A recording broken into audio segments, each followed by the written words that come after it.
Well, the 85th Texas Legislative Session beginning to wrap up, and still I don't know if anyone's really sure whether or not we're going into a special session or not.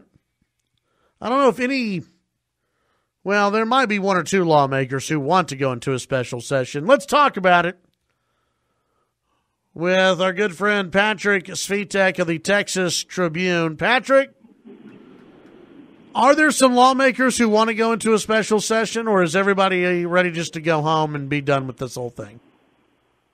I think there are some lawmakers who want to go into a special session. I think the key word being some, certainly not all, and I would argue probably not a majority, probably not anywhere close to a majority of lawmakers want to do it. But I think that there are some that agree with Dan Patrick, the lieutenant governor, that it would be worth going into a special session to tackle these two outstanding issues of property taxes and a bathroom bill. It's been an interesting week in Austin. You've had a lot of back and forth. There's a little bit of, I guess you could say, bad blood between the House and the Senate right now. Is that a good way to put it?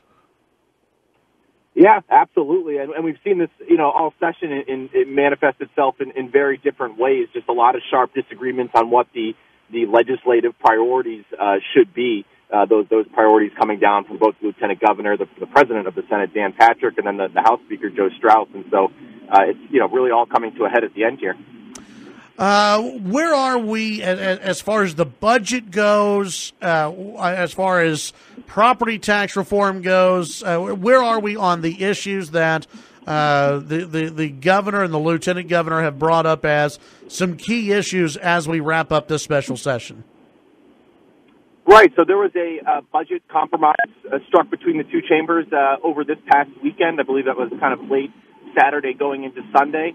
And the budget, I believe, is going to be on the floor of the Senate at the very least on Saturday, meaning that, that is in motion and it is on track to be taken care of by Monday. Again, the one thing lawmakers have to pass is a budget. So it's looking pretty good, actually, that a budget is going to get passed. Now, there could always be some last-minute, maneuvering and gamesmanship. But right now, it looks like a budget's going to be passed, and so that puts a lot of pressure on the governor and lieutenant governor, and I guess the speaker by extension, to figure out these two issues that Dan Patrick has said he's willing to go to a special session for.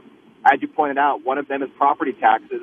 The House has passed a measure that is, in the eyes of the lieutenant governor and of the governor, is not strong enough. Doesn't include a key component of a Senate proposal that had stalled in the House, and right now there's it doesn't seem like, at least what I'm hearing publicly, or even really privately, it doesn't seem like there is a agreement yet on that. And then in addition to that, you have this bathrooms issue that the House tried to address it on Sunday evening with a amendment to a school safety bill.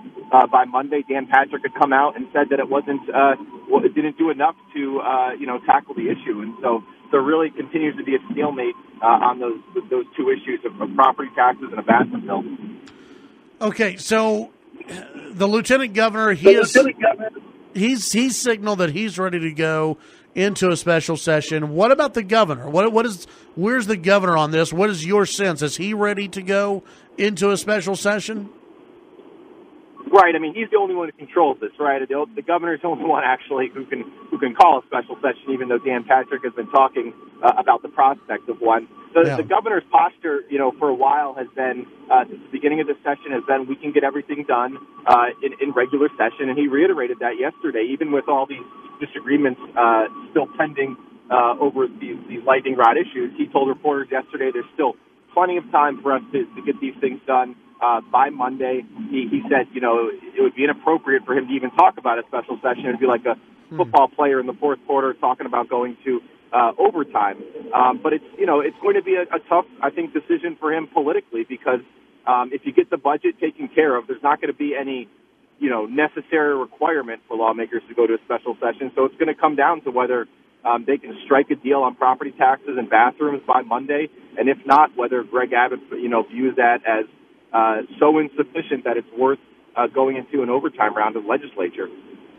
Patrick, I know one of the latest stories that you have up at TexasTribune.org is about the governor, and he's undecided right now on the texting while driving ban. What makes him undecided on this? Yeah, I mean, this is one of those bills that is headed its way to his desk, and we genuinely don't know where he comes down on the issue. In 2014, he was against the idea. In 2015, his first session as governor, he seemed to warm up to a little bit and say that he'd give it consideration. Now that this bill is finally reaching his desk, it's been kind of a decade-long crusade by a group of lawmakers who have been dedicated to the cause. He's signaling, at least, that he's undecided on it. And what's interesting is he's seeming to suggest that the hang-up is it may not do enough to overturn local ordinances on texting and driving, which is probably a frustrating hang-up for the bill's authors and supporters, but kind of makes sense when you consider that one of the hallmarks of Governor Abbott's time in office is that he's taken a very aggressive stance toward local ordinances and local regulations that he believes are not in line with Texas values, or at least his vision for Texas. I mean, we saw earlier this session, I think you and I talked about it, he was calling for a sweeping, at least theoretically, a sweeping law that would overturn, just a bunch of local ordinances and regulations in Texas. And so I thought it was interesting. That's kind of the reason his office at least provided for why he may not be all the way there yet on this texting while driving ban. Any bills that the governor plans on signing today? I'm actually headed to a bill signing right now. He's going to be signing a bill that's going to reduce the fee for license to carry. That was kind of the top priority of the lieutenant governor and the governor this session when it came to Second Amendment issues. Very good. And, okay, now I saw a tweet earlier from you. The Texas Tribune's not really going to send you to cover the Robert Murrow campaign for GOP chair, right? Like, you're not going to have to cover that one. I mean, it could be interesting. Yeah, I doubt he's going to get much support, but there are a number of candidate forums that are scheduled between now and next week, and that he likes publicity. I'm sure he'll show up at them, and he can kind of make some mischief, I'm sure. Absolutely. Patrick, I appreciate you joining us during this session.